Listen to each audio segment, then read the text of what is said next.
What happens when a beloved country music icon walks onto a popular daytime talk show stage, expecting a friendly conversation about her latest album and upcoming tour, only to find herself face to face with a host determined to steer the discussion into political controversy? What begins as a routine interview quickly turns into one of the most unexpected and shocking moments in daytime television. On this particular morning, millions of viewers tuning in had no idea they were about to witness a moment that would leave the studio audience stunned and social media buzzing. The stage was set for what should have been a warm, celebratory interview. Instead, it became a tense exchange that revealed just how easily expectations can be turned upside down. Joy Behar, known for her sharp wit and fearless questioning, seemed confident that she could guide the conversation wherever she wanted. For years, she had built a reputation as someone who wasn't afraid to challenge her guests, especially when political or cultural issues were involved. Many celebrities who appeared on the show knew that at any moment, a casual conversation could turn into a debate. But what Joy may not have anticipated was that her guest that day was none other than Reba McEntire, one of the most respected and admired voices in country music. With a career spanning decades, countless hit songs, and millions of loyal fans, Reba had built her reputation not only on talent but also on grace, professionalism, and quiet strength. She was used to the spotlight and had handled difficult interviews before, but nothing quite like what was about to unfold. What you're about to see is a story about a moment when assumptions collided with reality. It's about how one host believed she could dominate the conversation, only to be met with calm confidence and unexpected resistance. What followed would leave the audience silent, the hosts scrambling, and Joy Behar momentarily speechless. Before we dive deeper into the story, make sure to subscribe to the channel and leave a comment below. Because once you see how this moment unfolded, you'll definitely want to share your thoughts about this unforgettable train wreck of a television exchange. The day had begun like any other typical morning at the View Studios in New York City. Crew members moved quickly around the set, adjusting lights, checking cameras, and preparing the stage for another episode of the long-running talk show. Producers reviewed their notes while assistants whispered last-minute instructions into headsets. Reba McEntire arrived early, just as she always did. Known for her professionalism and punctuality, she liked to take a few moments before going on air to settle in and get comfortable with the environment. Her signature red hair was styled perfectly, framing her warm and recognizable smile. She wore an elegant navy blazer that gave her an air of confidence and authority, while still reflecting her approachable personality. She had been invited to the show to discuss her upcoming tour and the new music she was excited to share with her fans. It was the kind of appearance she had made hundreds of times throughout her long and successful career. Interviews like these were usually relaxed and enjoyable, an opportunity to connect with audiences and talk about the passion that had driven her career for decades. As Reba sat in the green room chair, adjusting the microphone clipped neatly to her jacket, she chatted politely with members of the production staff. Everything seemed normal on the surface. Yet, somewhere in the background, there was a subtle tension she couldn't quite place.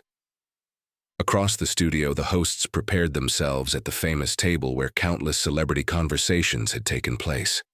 Papers were shuffled, coffee cups were set down, and producers quietly reminded everyone of the upcoming segments. "We're back in 30 seconds, the floor manager called out, his voice cutting through the quiet hum of activity.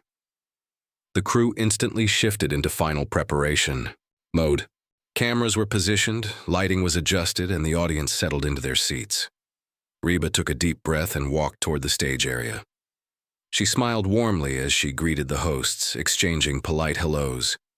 Whoopi Goldberg offered her a supportive nod, a gesture that didn't go unnoticed. Reba had appeared on the show before and had always appreciated the lively discussions and the enthusiasm of the audience. Despite the familiar setting, something felt slightly different today. It was subtle, almost invisible, but it lingered in the air like the quiet before a storm. Still, Reba maintained her calm and gracious demeanor. Years in the entertainment industry had taught her how to read a room, but they had also taught her the importance of staying composed no matter what happened. The floor manager lifted his hand and began the countdown. "We're live in 3, 2. He pointed toward the cameras as the familiar theme music of the show began to play through the studio speakers. The audience clapped enthusiastically as the hosts leaned forward and the broadcast officially began. "Welcome back to The View," Joy Behar announced, wearing her trademark sharp smile as she looked toward the cameras. "Today we're joined by country music legend Reba McEntire," she continued, her tone sounding friendly but carrying a hint of something more deliberate beneath the surface. "She has a new tour coming up and plenty of exciting things happening in her career." Reba nodded politely, maintaining her warm smile as the audience applauded. But before the conversation could move naturally toward music, Joy shifted slightly in her chair, turning directly toward Reba. "But before we get to the music," Joy said, her voice becoming more pointed, "I think our audience would really like to know where you stand on some of the issues that truly affect working families across America." For just a brief moment, Reba's smile flickered. It was subtle, so subtle that many viewers might have missed it. But those paying close attention could see that the conversation had already begun to move in a direction she hadn't expected. The room grew quieter. In that moment, it seemed as though Joy Behar believed she had complete control of the conversation. For years, she had built a reputation as someone who could challenge her guests, push them into uncomfortable territory, and come out on top of the exchange. But what she didn't expect was that her guest that morning was not someone easily intimidated. What followed would become one of those rare television moments where the dynamic suddenly flipped.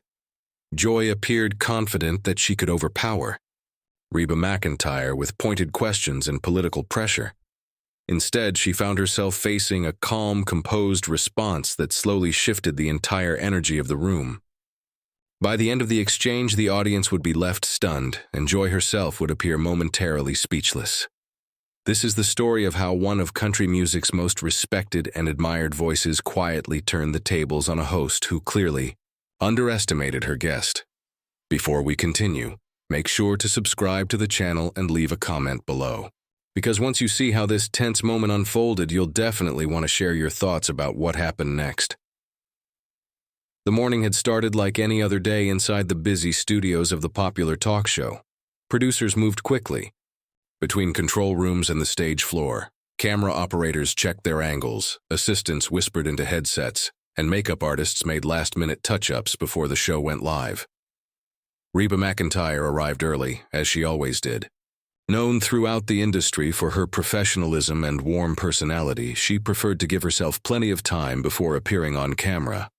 Her signature red hair was styled perfectly, catching the light as she walked through the studio hallway. She wore an elegant navy blazer that gave her a confident yet approachable presence. To anyone watching, she looked exactly like what she was, a seasoned performer with decades of experience in the spotlight. Reba had been invited to the show to talk about her upcoming tour and the new music she was excited to share with her fans. Interviews like this were familiar territory for her. Throughout her long career, she had appeared on countless television programs promoting albums, tours, and projects. Most of the time, these conversations were friendly and relaxed. They were opportunities to connect with audiences and remind fans why they loved her music. But as she sat in the green room chair, adjusting the small microphone clip to her blazer, she had no idea that the conversation waiting for her on stage would take a very different direction. "We're back in 30 seconds, the floor manager called out from across the studio. "Thank you." Crew immediately moved with renewed energy. Lights were adjusted, cameras shifted into position. The audience quieted as the countdown toward the next segment began.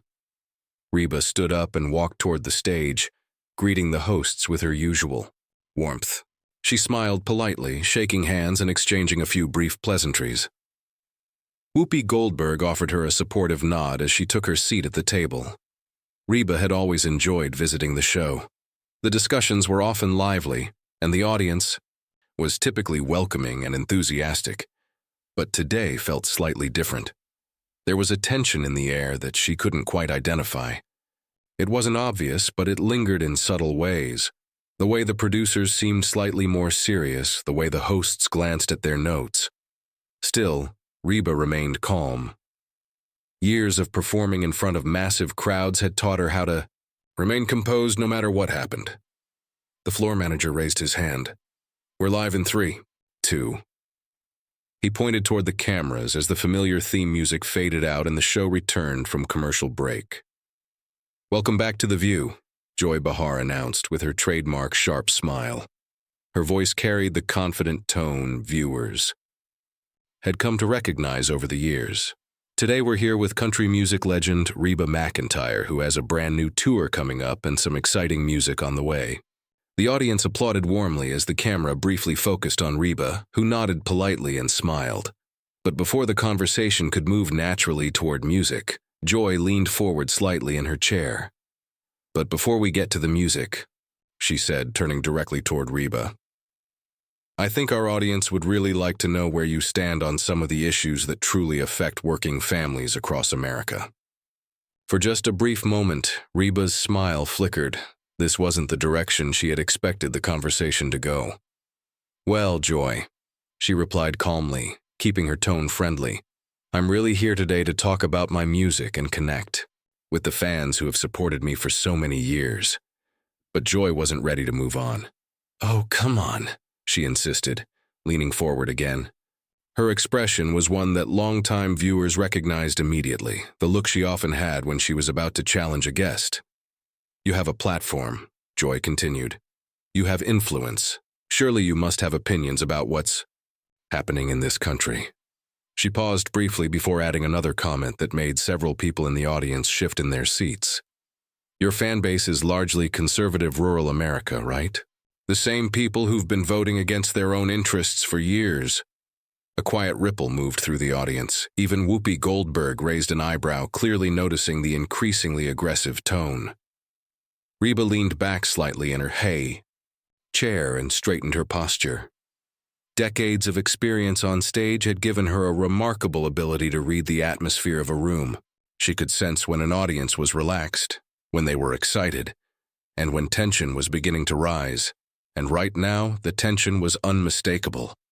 "Joy," Reba responded calmly, her voice steady and controlled, "I think you may be making some unfair assumptions about my fans." She paused for a moment, choosing her words carefully. "My audience includes people from all walks of life," she continued. "Teachers, nurses, farmers, business owners, military families. They're hardworking individuals who care deeply about their families and their communities." But Joy interrupted again before she could continue. "Let's be honest," Joy said bluntly. "These are the same people who support policies that harm working women, restrict reproductive rights, and deny climate change. How do you justify entertaining people whose values seem so outdated?" The studio suddenly grew very quiet. The only sound was the faint hum of the cameras and studio lights. For a moment, everyone seemed to be waiting to see how Reba would respond. Her jaw tightened slightly, but her expression remained composed. When she finally spoke, her voice was calm but firm. "Joy," she said, "I believe you're mixing political stereotypes with real human beings." She looked directly across the table as she continued. "People who attend my concerts aren't defined by how you think they vote." Her words were measured, thoughtful, and spoken with a sincerity that resonated with the audience sitting quietly in the studio. For a brief moment, it seemed like the conversation might shift back toward a more balanced tone. But Joy Behar wasn't satisfied. "That sounds like a convenient deflection," Joy replied quickly, her expression tightening slightly. It was clear she wasn't ready to let the discussion move away from the direction she had chosen. She leaned forward again, placing her hands on the table as she continued. "But let's talk about something else," Joy said. "Country music. As an industry has long struggled with diversity and inclusion. Historically, voices of color have often been pushed aside or ignored entirely." Several audience members exchanged uncertain glances as the tension in the room continued to grow. "Even today," Joy continued, "the industry still faces serious challenges when it comes to representation. Don't you think someone with your influence has a responsibility to address those systemic problems?" The camera shifted briefly toward Reba McEntire. For the first time during the interview, viewers could see a subtle change in her expression. Her eyes sharpened slightly. The warmth that had defined her earlier responses was still there, but now it was accompanied by a quiet strength, something that revealed the resilience beneath her well-known Southern grace. "Joy," Reba replied slowly, choosing her words carefully. "I think it's important to do your research before making accusations." The studio remained silent as she continued. "Country music didn't appear out of nowhere," she said. "It has deep roots in blues, gospel, and folk traditions, musical styles that were created and shaped by many different communities." She paused for a moment, letting that point settle before continuing. "Artists like Charlie Pride, Darius Rucker, Mickey Guyton, and Kane Brown have all made tremendous contributions to country music," she added. "These aren't symbolic gestures or tokens. They're incredibly talented artists who earned their success through hard work and dedication."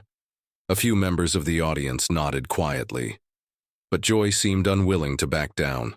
"Historically, though," Joy pressed on, speaking over the momentary pause, "the country music establishment has still been exclusionary." Her tone had become more pointed now, almost confrontational. "And frankly," she continued, "your silence on social justice issues speaks volumes." The comment hung in the air for a second before she delivered the next line.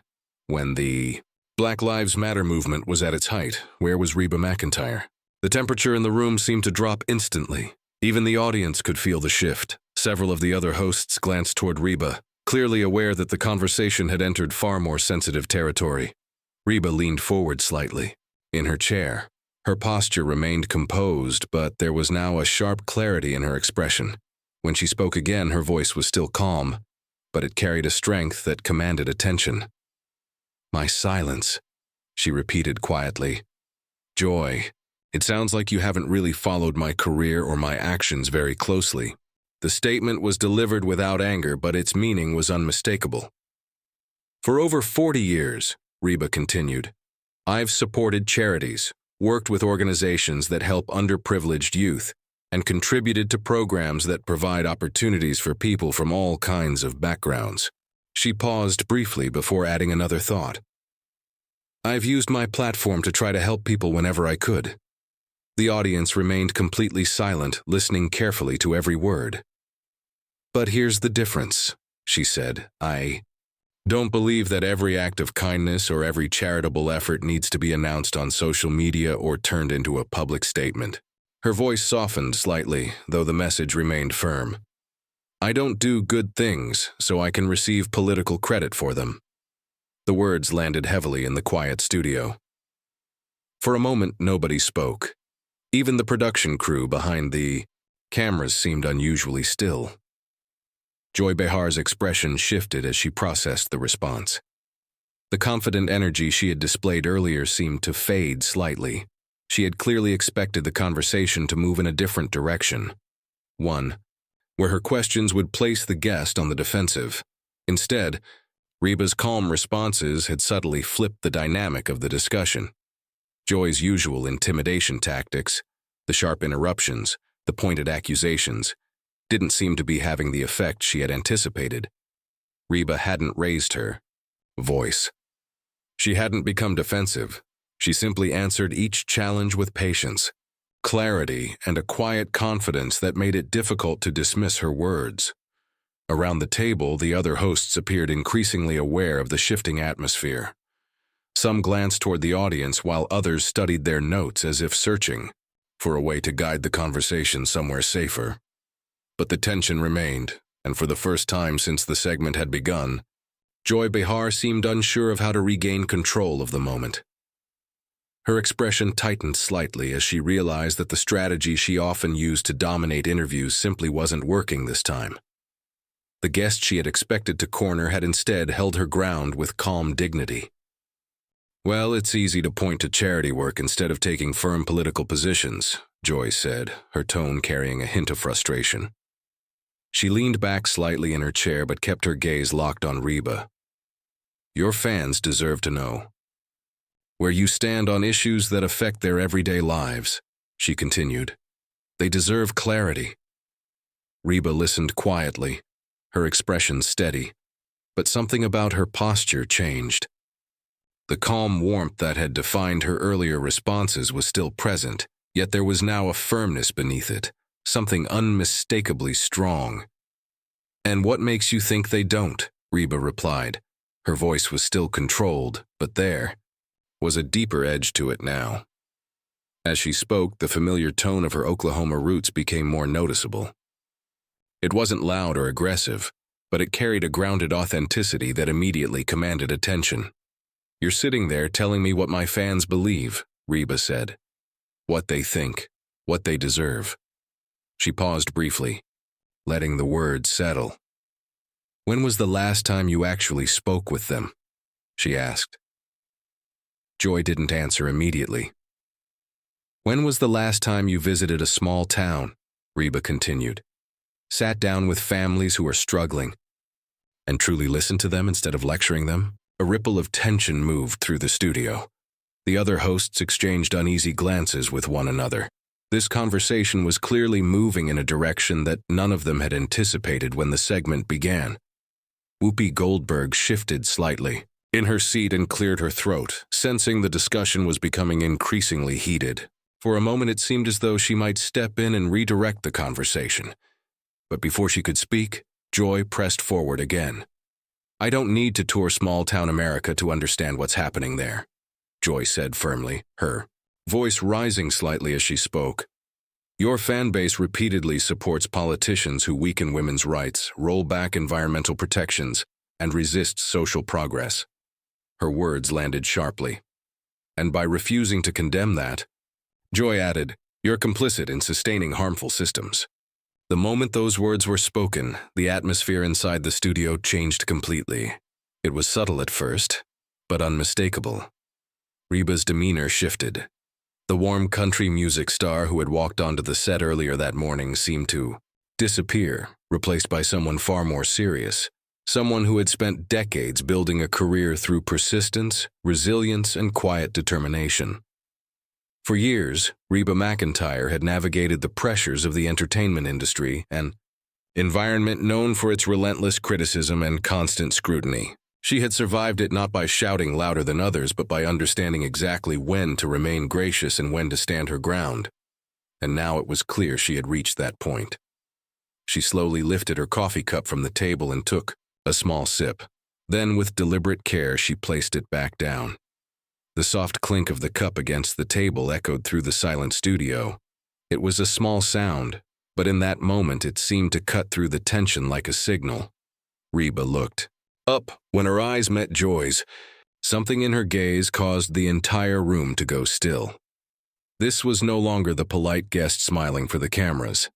This was someone who had spent a lifetime earning respect. Someone who wasn't about to let her career, her values, or the people who supported her be dismissed with sweeping assumptions. Even the audience could feel it. The quiet murmurs that had occasionally passed through the crowd earlier were gone.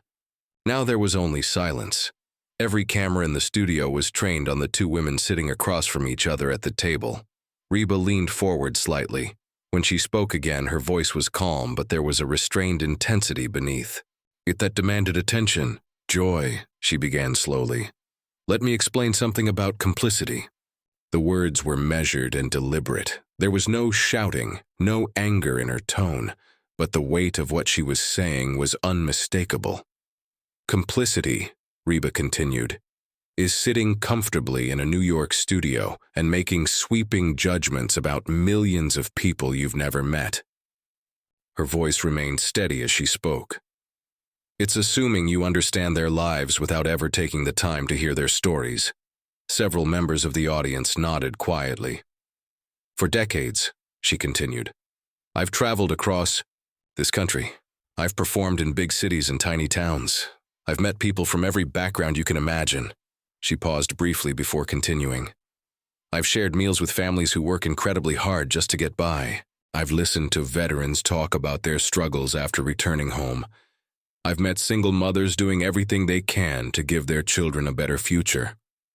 Her voice softened slightly as she spoke about those experiences.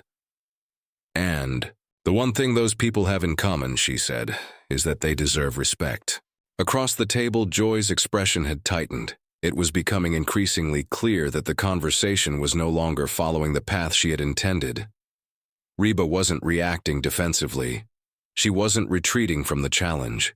Instead, she was calmly dismantling the assumptions that had been thrown at her and at the millions of people who supported her music.